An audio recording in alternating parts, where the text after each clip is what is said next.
여러분 반갑습니다. 오늘 같이 보실 하나님의 말씀은 마태복음 5장 3절입니다. 심령이 가난한 자는 복이 있나니 천국이 그들의 것임이요.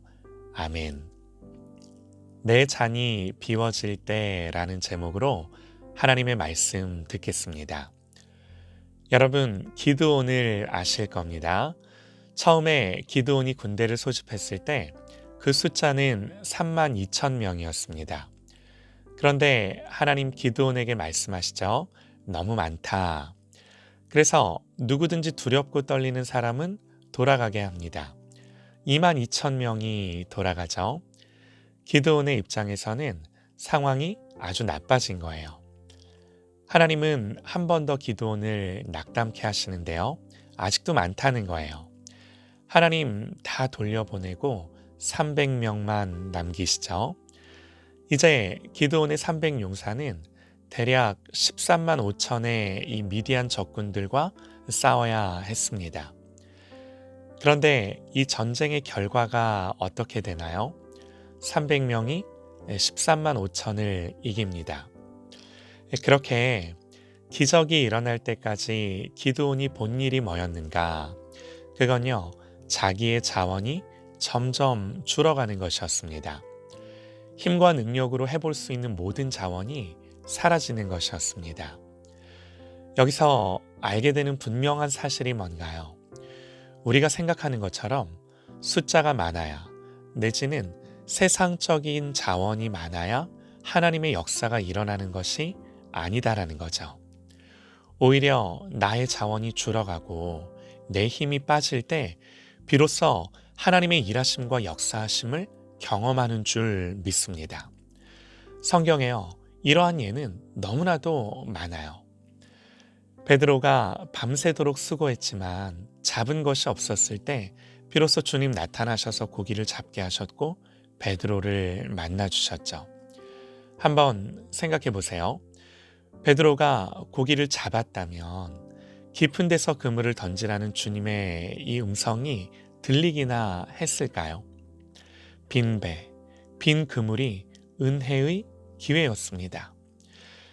여러분, 이 외에도요, 성전에 들어가지도 못하고 멀리 서서 가슴을 치며 하나님 앞에 나를 불쌍히 여기소서 나는 죄인이로소이다 고백했던 세리, 또 예수님의 소문을 듣고 그의 지나가는 것을 보기 위해 나무에 올라갔던 삭개오, 사람들 사이를 비집고 예수님 옷만 만져도 자기가 나을 수 있다며 주님의 옷에 손을 댄 혈루증 여인, 예수님의 매몰찬 거절에도 귀신 들린 딸을 고치고자 주님 앞에 개들도 상에서 떨어지는 부스러기를 먹지 않냐며 끝까지 매달렸던 수로보니게 여인, 사람들이 조용하라고 꾸짖을 때도 다윗의 자손 예수여 나를 불쌍히 여기소서 소리 지르기를 멈추지 않았던 여리고성의 두 맹인, 주님이 식사하실 때 향유가 든 옥합을 깨뜨려 눈물로 주님의 발을 닦았던 여인,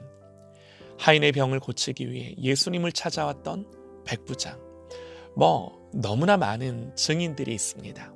이들의 공통점이 뭔가요? 모두 그 마음이 가난하고 절박했다는 것입니다. 그들은 모두 텅 빈 마음, 빈잔 들고 주님 앞에 나왔던 사람들입니다. 여러분, 이들이 모두 어떻게 됐나요? 주님 단 한 사람도 외면치 않으셨어요.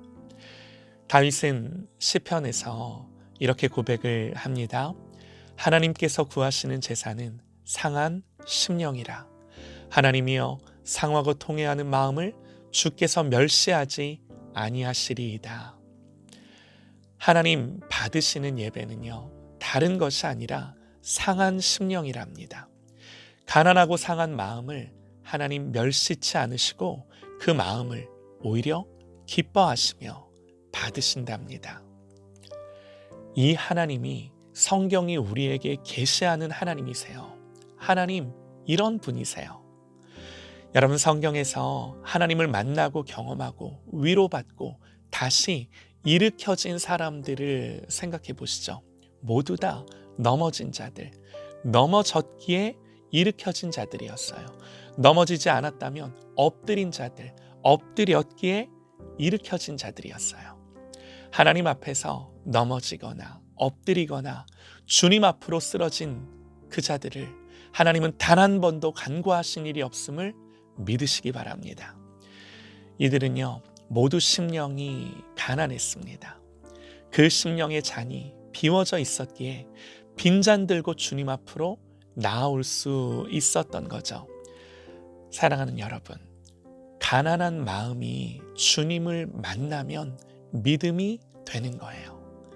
가난한 마음 그 자체가 믿음은 아니에요. 그러나 신앙의 출발점입니다. 은혜의 시작입니다. 한번 생각해 보시죠. 복되도다 너희 심령이 가난한 자들이여. 그냥 가난함만 있었다면 복이 아닙니다. 그냥 빈잔만 있었다면 어떻게 그 자체로 복이 될 수가 있겠습니까? 그런데 주님이 그 가난함을 보시고 복되도다 말씀하셨기에 천국이, 하나님 나라가 그들에게 임하는 거예요. 주님이 그렇게 말씀하셨기 때문에, 주님이 그들을 보시고 복되도다 선언하셨기에 하나님의 나라가 그들 가운데 임하는 줄 믿습니다.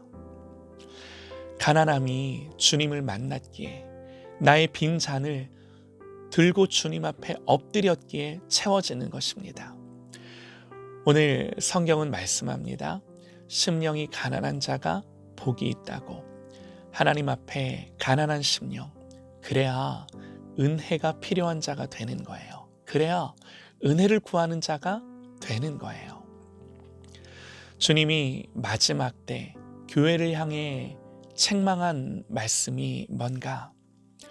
내가 말하기를 나는 부자라 부여하여 부족한 것이 없다 하나 내 곤고한 것과 가련한 것과 가난한 것과 눈먼 것과 벌거벗은 것을 알지 못하는도다.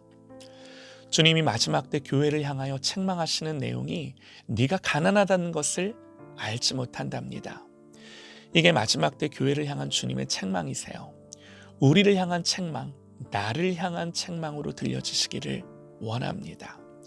그러면 반대로 이걸 아는 게 복이에요. 곤고하고 가련하고 가난하고 눈멀고 벌거벗었다고 여겨져 나의 무능함을 하나님 앞에 고백할 때 엎드리는 거죠. 하나님 앞에서 이 심령의 가난함이 복입니다. 심령이 가난하면 부요해질 것이다가 아니라 하나님 앞에서 이 가난함 자체가 복이에요. 모자라고 부족하고 연약하고 결핍 가운데 하나님을 소유하는 자가 되는 거예요. 그래서 여러분, 그 자체, 가난함 그 자체가 복인 것입니다. 하나님이 우리를 사랑하실진데 우리를 어떻게 이끄시는가? 때로는 물질로, 때로는 자녀로, 때로는 일로, 사업으로, 또 건강으로 가난하게 하실 때, 이 가난하게 하실 때 하나님 앞에 한없이 가난해지는 저와 여러분 되시기를 간절히 소망합니다. 왜 그래야만 하는가? 이사야 66장 2절입니다. 나 여호와가 말하노라. 내 손이 모든 것을 지었으므로 그들이 생겼느니라. 무릇 마음이 가난하고 심령에 통회하면 내 말을 듣고 떠는 자, 그 사람은 내가 돌보려니와. 하나님의 말씀 앞에서 떠는 자, 그 사람은 하나님이 돌보시겠답니다. 이런 자로 우리의 마음을 낮추고 주님 앞에 서는 저와 여러분 되시기를 간절히 소망합니다. 그래서 내 잔에 나의 것들이 비워지고 다시금 하나님 앞에 하나님의 것으로 채움받는 은혜가 있기를 간절히 소망합니다.